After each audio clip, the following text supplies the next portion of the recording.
Welcome to another Explainer. Today, we're diving into something deeply relatable but honestly super misunderstood. We're going to bridge the gap between clinical psychology and ancient contemplative frameworks to unpack exactly why your mind fights the present moment so hard, and more importantly, how to stop fighting that friction. Let's get right into it. Have you ever sat down to finally meditate or just, find some peace, only to be hit with this overwhelming wave of anxiety, dread, or just total emptiness? Well, if you have, you really need to hear this. You aren't doing it wrong, I promise. Your mind is actually fighting back intentionally, because to your ego, true peace feels exactly like a terrifying loss of control. So let's explore this bizarre paradox that catches so many of us completely off guard. Feeling worse when you're actually trying to heal or calm down? That's a heavily documented clinical phenomenon. It's called Relaxation-Induced Anxiety, or RIA. For folks dealing with this, the classic signs of relaxing, like your heart rate dropping or your muscles loosening up, paradoxically trigger a massive spike in anxiety. It literally proves that your distress during meditation isn't some personal failure. It's just a mechanical response from a brain that's misinterpreting safety as a threat. Section 1. The Paradox of Relaxation. Let's look at why the brain fights calm and how this builds into our psychological defenses.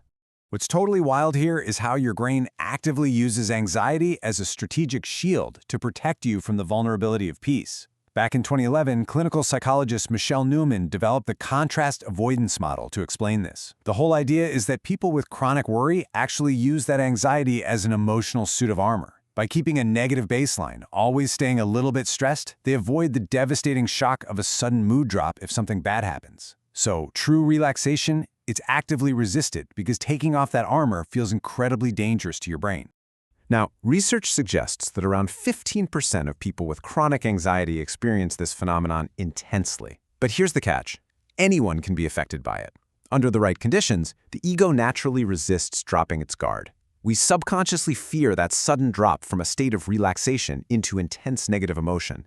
So we just subconsciously sabotage the relaxation altogether. Section 2. Unmasking Ego Resistance. What exactly is this rigid armor made of, and why is it fighting so hard? To make sense of this, we've got to talk about the ego. Meditation teacher Toby Overy hits the nail on the head in our source material. He defines the ego as simply our resistance to what is present. It's our tendency to wish the reality right in front of us just wasn't there.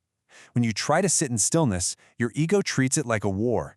It spins up mental strategies to avoid the present moment because, let's face it, without problems to solve or realities to fight, the ego is basically out of a job. Look at the massive neurobiological difference here between an ego that's frantic at the control panel versus an awakening self rooted in the present. The constrained egoic self is obsessed with doing and accumulation. It feels the physical body through chronic tension and contraction, and it lives entirely in past memories or future anxieties. The awakening self, on the flip side, is rooted in just being. It feels expansive, relaxed, and is intensely anchored in right now. Shifting from that frantic left side to the peaceful right side, that's the whole goal of spiritual practice. Section 3. Demystifying the dark night. Making this structural shift isn't exactly a gentle walk in the park. It's often a brutal demolition process. And that brings us to the dark night of the soul.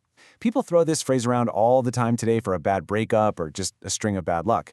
But our sources show this term actually comes from the 16th century Christian mystic, St. John of the Cross, and it describes something way more intense. It is the absolute structural collapse of the ego's synthetic identity before a higher self can emerge. It's marked by profound emptiness and dryness. In modern transpersonal psychology, empirical studies actually track this as a suffering-induced transformational experience. The ego literally has to break down before you can wake up. Section 4. Breaking down the mind. Let's explore how ancient contemplative traditions mapped out this exact same psychological breakdown. The mechanics of spiritual liberation require us to systematically dismantle our conceptual framework.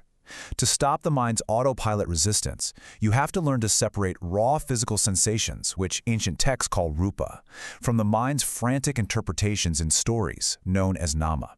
See, our minds habitually fuse raw sensory input with immediate conceptual judgment. Breaking that automatic response, that is step 1 to true liberation. Meditation master Upasaka Kuladasa points out that realizing this division between mind and body turns mere intellectual understanding into a deeply intuitive structural insight. You start to discern through reflection that your individual reality is really just a sequence of conscious experiences. The knower, the knowing, and the known all arise dependently. This is what's known as the purification of you. Section 5. Navigating the Insight Stages. Here's where navigating this friction lands us in the messy middle of practice, right where the ego fights back the absolute hardest.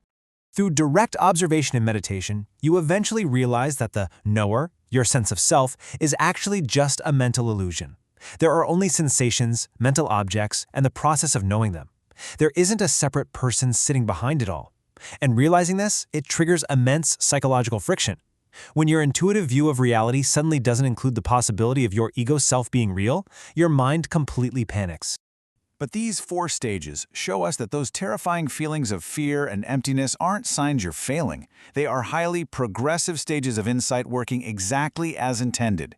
In Buddhist psychology, these are the Dukkha nanas, the stages of suffering. First, your mind recoils in fear because there's nothing stable to grasp. Then comes resistance and misery as that grasping habit starts to break down. That's followed by resignation and dispassion. Everything loses its appeal as you totally exhaust your habit of holding on. And finally, renewal emerges, a deep longing for genuine freedom. So you see, the dark night isn't a detour at all. It's the path working exactly the way it's supposed to. Section 6. The shift to equanimity. We all want profound peace. But how do we actually emerge from this chaos and stop fighting the friction?